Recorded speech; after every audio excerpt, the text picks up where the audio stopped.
Seu SaaS deveria ser pensado como um videogame, com cada etapa, com cada fase, com um personagem evoluindo. Mas não é gamificação, não é gamificar igual ter um pontinho ou ter um level para o seu usuário. É realmente pensar na arquitetura de jornada de usuário de uma maneira em que a experiência de uso seja melhorada. E eu vou aprofundar nisso. A maior parte dos softwares que a gente vê, principalmente software B2B, quanto mais caro, mais chance de ser assim é uma planilha glorificada. Ou seja, alguém resolveu aquele problema no Excel e foi entregue para programadores automatizar aquele processo. Você vai ver o software, ele tem formulários, ele tem tabelas, filtros, dashboards, mas é horrível de usar. Você tenta criar uma coisa, o software dá erro e fala que você tinha que ter criado outra coisa. Aí você tenta criar essa outra coisa, ele te fala que na verdade você tinha que ter definido tal configuração. Cada vez que você tenta interagir com uma ferramenta, ela te dá um erro e fala que você deveria ter feito outra coisa primeiro. Ou seja, é realmente um software que ele está atendendo a necessidades e demandas sem que ele tenha planejado a jornada do usuário. Vamos explorar essa ideia do videogame. Isso é uma tese que eu tenho, que eu ponho no Reportei desde o começo e que eu vejo pouca gente trazendo para o mercado de software, que é o seguinte: a gente deveria olhar, mesmo que para um software B2B, que a experiência do usuário seja gradual e gradativa e divertida, como se fosse um jogo de videogame. E quando você cai ali num GTA, quando você vai cair ali no Red Dead Redemption, você vai cair ali um jogo mais simples, num Candy Crush, a sua evolução e o quanto você vai sendo exposto às complexidades do jogo são planejadas, são claramente colocadas no momento em que deveria ser colocado. Ou seja, você começa o seu jogo e você é exposto às mecânicas básicas, se locomover, pegar alguma coisa, interagir com um NPC, e pouco a pouco você vai entendendo que dá para fazer alguma coisa a mais. E o jogo ele te introduz, pelo menos os bons jogos, eles te introduzem essa novidade, a nova mecânica, a nova possibilidade, a nova maneira de aproveitar aquele ambiente de acordo com a sua evolução no jogo. Quanto mais tempo você joga, mais você está adaptado aos controles, mais você conhece as combinações, o mapa, cada detalhe vai sendo mostrado para você de acordo com a evolução que você tem. E é por isso que se você for ver todos os onboardings que eu gravei aqui nesse canal, em que a gente vai filtrando a experiência do onboarding de cada software aqui, você vai ver em que eu vou falar, esse link não deveria estar aqui, essa sidebar eu não colocaria nessa etapa do usuário porque ele ainda não precisa saber que isso existe. Então, o seu usuário, ele precisa ser exposto às coisas que seu software faz à medida em que aquilo é útil para ele, à medida em que ele sobe de nível dentro do seu sistema. E cada nível que ele vai subindo, ele vai desbloqueando funcionalidades que atendem dores daquele nível. Por isso que a galera fala que usar o Reportei é muito simples, mas a gente tem clientes de empresas extremamente grandes que fazem coisas completamente complexas dentro do Reportei e ainda assim conseguem fazer. Como que a gente mantém essa simplicidade e ainda assim consegue chegar numa pessoa muito especialista? Porque o especialista, ele consegue subindo de nível e procurando o que ele quer e vai encontrando isso no Reportei. Enquanto a pessoa que ainda está no nível mais baixo, que está chegando na parte de análise de dados agora, ela consegue usar a ferramenta sem ter a capacidade da pessoa que é especialista. Mas por que a maior parte dos softwares não fazem isso dessa maneira? Porque eles têm ali um time de vendas, um time de implantadores, em que a venda convence o usuário de que ele tem aquele problema e que aquela solução vai resolver, e o time de implantadores tenta encurtar aquela velocidade com que o usuário aprenderia todos aqueles controles. É tipo você fazer um curso para jogar GTA, não faz sentido. Você joga e enquanto joga, aprende. É claro que tem pessoas que aprendem mais rápido, pessoas que aprendem mais devagar, pessoas que precisam do suporte, pessoas que precisam ver um tutorial.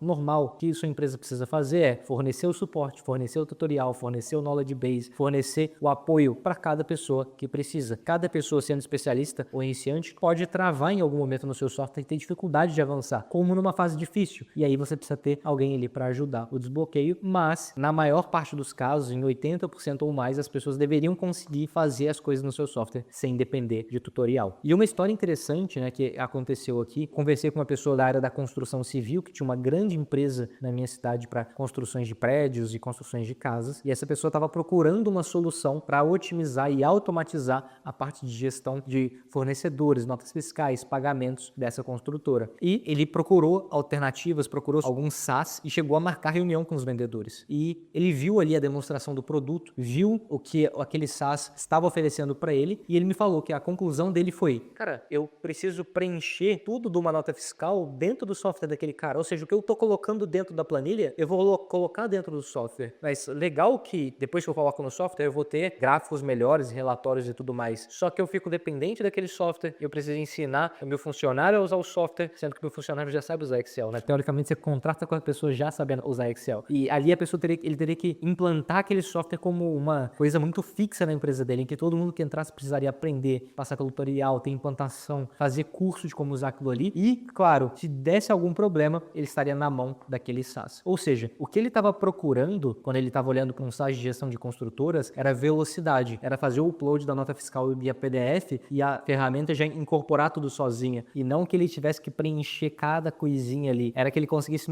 encaminhar via WhatsApp e o SaaS já importasse aquilo para ele. Era garantir que fosse algo tão simples de usar que ele nem precisaria ensinar o funcionário, porque, trocou o funcionário, não tem problema, o software é fácil de usar, é gostosinho, a pessoa vai conseguir interagir ali com aquilo ali e fazer funcionar, mesmo sem um grande tutorial. E quando ele percebeu que precisasse trocar de funcionário, se o funcionário saísse, ele ia ter que ensinar o outro da mesma maneira como ele precisaria de ter uma implantação extensa daquele software, ele falou, pô, não vale o esforço. Inclusive, ele falou, é bem barato, R$300, mas não vale o esforço. E isso é muito louco, porque ao não comprar, talvez esse SaaS vai interpretar que o preço está caro, que se fosse mais barato valeria mais a pena. Mas eles vendem para construtores, geralmente construtora tem dinheiro. Então a questão não é ticket, a questão é, não justifica o custo invisível, além dos R$300 de treinar uma pessoa, de ter o risco de uma pessoa sair e ter que treinar a outra naquele software, de ter o mesmo esforço que já teria dentro de um Excel. Ou seja, essa venda não aconteceu para essa empresa, para esse SaaS de construção, porque o SaaS não funciona como um videogame. Ele funciona como uma planilha glorificada. E por planilha glorificada, o cara usa o Excel. Ou seja, olha para o seu software e tenta interpretar. A jornada do cliente faz sentido? O design é bonito? Esse usuário ele aprende a cada etapa o que ele deveria aprender? E aí sim, você consegue então fazer com que a experiência para uma pessoa mais leiga é muito boa e uma pessoa mais avançada é melhor ainda? Como que está a jornada desse seu cliente dentro do seu software? E uma provocação que eu ainda deixo aqui é o seguinte, se você está acostumado a alocar no seu roadmap só novas funcionalidades o tempo todo, fazendo nova funcionalidade, marcando que tem,